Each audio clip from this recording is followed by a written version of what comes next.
त्यांना विनंती आहे अगदी थोडक्यात रणजितजी बागल अजून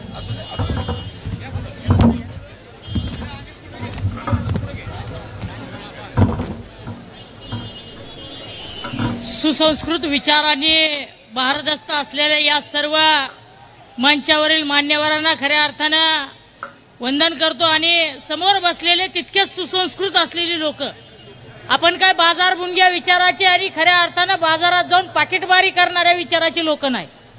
थिल्लर लोकांचा खऱ्या अर्थानं बाजार महाराष्ट्रामध्ये भरला आणि त्या लोकांचे मुकादम बसलेत नागपूरला।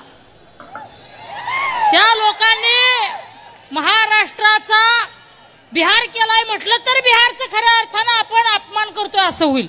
बिहार पेक्षा खालच्या थराला जाऊन खऱ्या अर्थानं महाराष्ट्राची संस्कृती बिघडण्याचं काम जागोजागी प्रत्येक जिल्ह्यामध्ये प्रत्येक तालुक्यामध्ये प्रत्येक प्रदेशामध्ये असा एक वाचाळवीर त्यांनी तयारच करून ठेवलाय।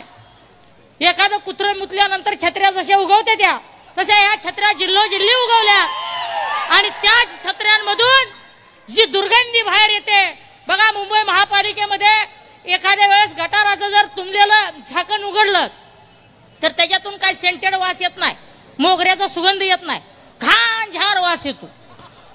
तसा इथल्या जिल्ह्यातून एक आमदार निवडून आला आणि त्याच्या विचाराची दुर्गंध सगळ्या राज्यात पसरायला चालू झाली। आता माझे मित्र आदरणीय गोपीचंदजी पडळकर म्हणतात मी विस्थापिताचा पोरगा आहे, मी बी विस्थापिताचा पोरगा आहे। गोपीचंद पडळकर म्हणतात जयंत पाटील प्रस्थापितातून निवडून आलेले आहेत, त्यांचे बाप जादे प्रस्थापित होते। अरे भावा, तू ज्या देवेंद्र फडणवीस साहेबांना देव मानतो त्यांच्या उद्धार ह्या महाराष्ट्राचे राजकारणातले बाप आहेत म्हणून करता त्या देवेंद्र फडणवीस साहेबाची काकू सुद्धा राजकारणात होती रे। ती सुद्धा राजकारणात काकूच्या पावलावर पाऊल ठेवून आले, ती बी सोन्याचा चमचाच तोंडात घेऊन जन्माला आले आणि त्यांना म्हणतोय विस्थापितांचा नेता। कुणीकडे लावलंय ही? हा मला सांगा, आज परिस्थिती राज्यामध्ये काय? तुम्ही वाचाळवीरासारखं बोलून आणि महाराष्ट्रातील लोकांची माती भडकवून जातीपातीमध्ये भांडणं लावून जाती धर्मामध्ये भांडणं लावून बरं मला सांगा, तुमच्या जर हिंमत असेल तर काय हो तुम्ही धनगर समाजाचा आरक्षणाचा विषय कुठं वासनात गुंडाळला? कुणाला माहितच नाही धनगर समाजाच्या आरक्षणाचं काय झालं, ह्यांच्या मंत्रिपदाचं काय झालं ही सुद्धा कळायला तयार नाही।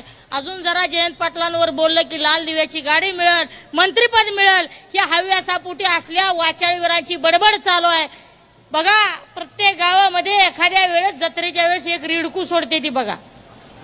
रिडकू सोडलं की ती रिडकू काय करतं, ह्याच्या घरापुढचं पाला पाचोळा खा, त्याच्या घरापुढचं गवत खा, कुणी दिलं शिळं उष्ट अन्न खा, कुणी वाळलेल्या भाकरी टाकल्या ती खा।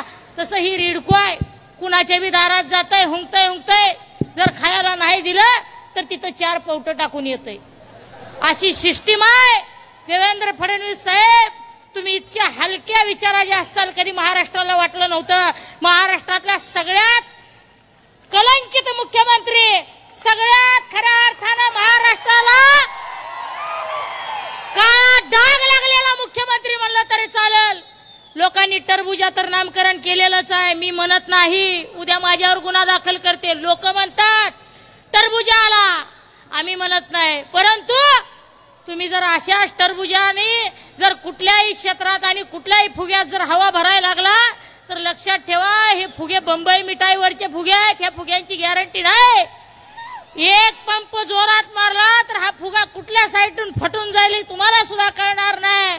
त्यामुळे खऱ्या अर्थानं सुसंस्कृत महाराष्ट्राचं राजकारण बिघडवायला जाऊ नका।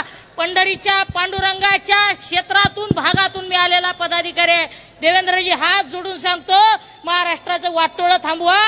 इथं आलेला प्रत्येक जण तुमच्यावर नाराज आहे, किंबहुना त्याहून जास्त नाराज होऊ द्यायचा नसेल तर हा खेळ थांबवा।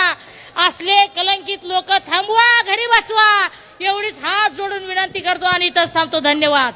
धन्यवाद। यानंतर